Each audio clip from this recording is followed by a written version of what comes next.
Assalamu alaik Zainal Anbiya. Assalamu alaik Atqal Atqiya. Assalamu alaik Zainal Anbiya. Assalamu alaik Atqal Atqiya. Assalamualaikum warahmatullahi wabarakatuh. Alhamdulillahilladzi hadana lihada wa ma kunna linahtadiya laula an hadanallah. Asyhadu an la ilaha illallah wa asyhadu anna Muhammadan abduhu wa rasuluh la nabiyya ba'dah. Segala puji bagi Allah Tuhan semesta alam, yang mana Allah Subhanahu wa Ta'ala telah menciptakan 7 lapis langit tanpa tiang dan menciptakan 7 lapis bumi tanpa gantungan, dan kita umat Nabi Muhammad sallallahu alaihi wasallam bernaung padanya. Salawat bermutiarakan salam tak jemu dan tak bosan-bosannya kita berikan kepada sang proklamator alam, baginda Nabi Muhammad sallallahu alaihi wasallam, dengan mengucapkan Allahumma salli ala sayyidina Muhammad wa ala ali sayyidina Muhammad. Mudah-mudahan kita senantiasa mendapat syafaat yang dijanjikan oleh Nabi Muhammad sallallahu alaihi wasallam, yaitu pada hari tidak bergunanya harta yang berlimpah, pangkat, anak maupun cucu, melainkan yang berguna hanyalah hati yang beriman. Yang terhormat para dewan juri yang arif dan bijaksana, yang saya hormati guru pembimbing yang setia, dan tak lupa pula hadirin yang berbahagia. Bulan Rabiul Awal adalah bulan yang sangat bersejarah dalam kehidupan umat muslim, terutama pada tanggal 12 Rabiul Awal tahun Gajah telah dilahirkan seorang manusia pilihan yang lahir sudah dalam keadaan yatim, tidak pernah melihat wajah ayahnya. Ketika berusia 6 tahun sudah yatim piatu, ditinggal ibunya. Lalu dirawat oleh kakeknya, usia 8 tahun, wafat kakeknya.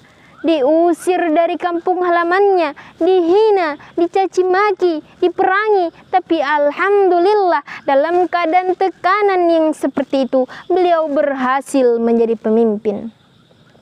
Siapakah gerangan manusia pilihan tersebut?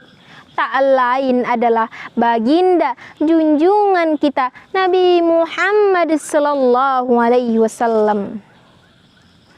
Allah Subhanahu wa Ta'ala berkehendak dengan rahmatnya yang mulia untuk mengutus seorang Rasul yang membawa ajaran langit untuk mengakhiri penderitaan di tengah-tengah kehidupan.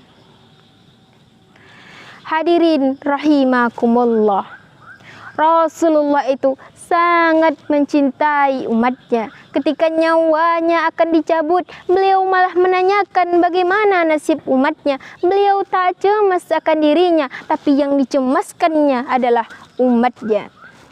Ketika malaikat Israel mencabut rohnya Rasulullah, meninggalkan telapak kaki, naik ke betis beliau sampai ke paha. Berkeringat Rasulullah, mengeluarkan keringat di dahinya. Lalu Nabi berdoa, "Ya Allah, sakitnya sakratil maut ini jangan engkau timpahkan kepada umatku, jangan engkau berikan kepada umatku, cukup saya semua yang tanggung sakitnya sakratil maut." Masya Allah, begitu cintanya Nabi kepada kita. Naik rohnya Rasulullah, meninggalkan paha sampai ke perut, menggigil Rasulullah. Lalu Nabi bersabda, jaga solatmu, jaga solat kalian. Nabi tidak mengatakan jaga rumahmu. Apa Nabi mengatakan jaga doimu atau pacarmu? Tidak. Tapi apa yang dikatakan Nabi? Jaga solatmu.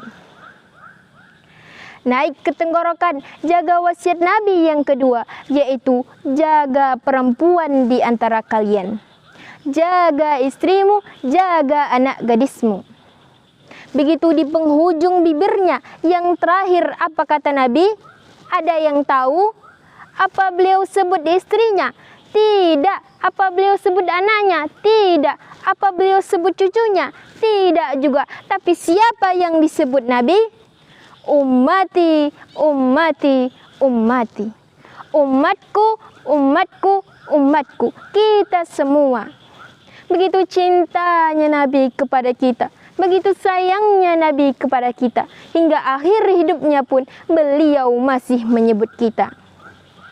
Sekarang pertanyaan untuk kita, sudahkah kita mencintai Nabi? Sudah atau belum? Mau tahu bagaimana cara mencintai Nabi? Cara mencintai Nabi yang pertama, memperbanyak menyebut namanya. Bagaimana cara menyebut nama Nabi? Itulah sholawat. Ketika Allah memerintahkan kita untuk berpuasa dan haji, Allah tidak ikut menunaikannya. Tetapi ketika Allah memerintahkan kita berselawat, Allah Subhanahu wa ta'ala berfirman, A'udzu billahi minasy syaithanir rajim. Innallaha wa malaikatahu yusholluna 'alan nabi. Ya ayyuhalladzina amanu shallu 'alaihi wa sallimu taslima.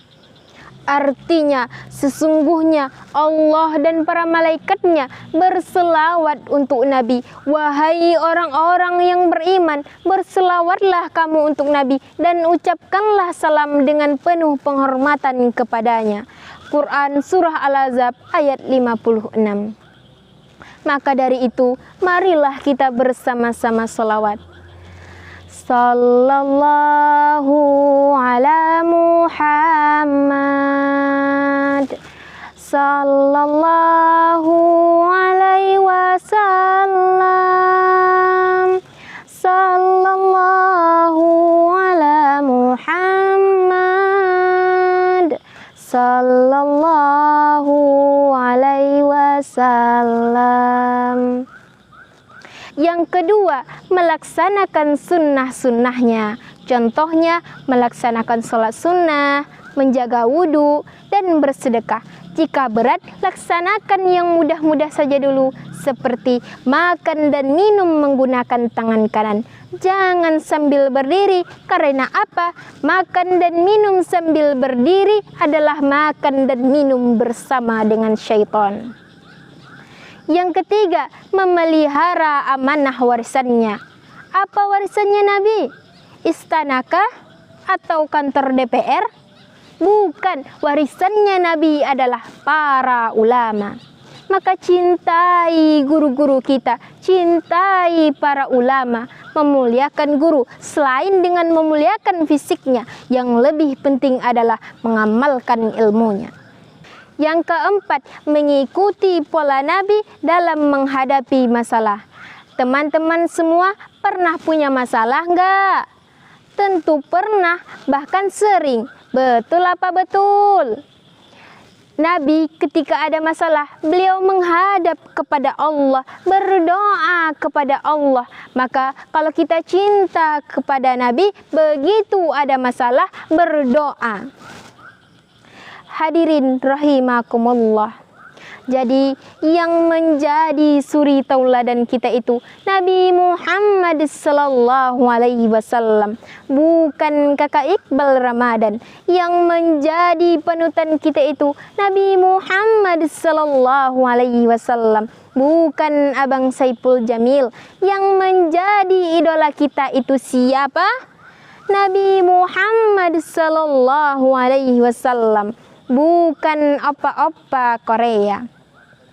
karena Rasulullah yang telah meluruskan agama Islam dan yang akan mengantarkan kita ke surga kelak. Amin ya rabbal alamin. Sekian dari yang bisa saya sampaikan, kurang lebihnya saya mohon maaf. Pisau menggores menjadi luka, rasanya sakit, amatlah perih. Cukup sekian dari saya ucapkan terima kasih. Wassalamualaikum warahmatullahi wabarakatuh.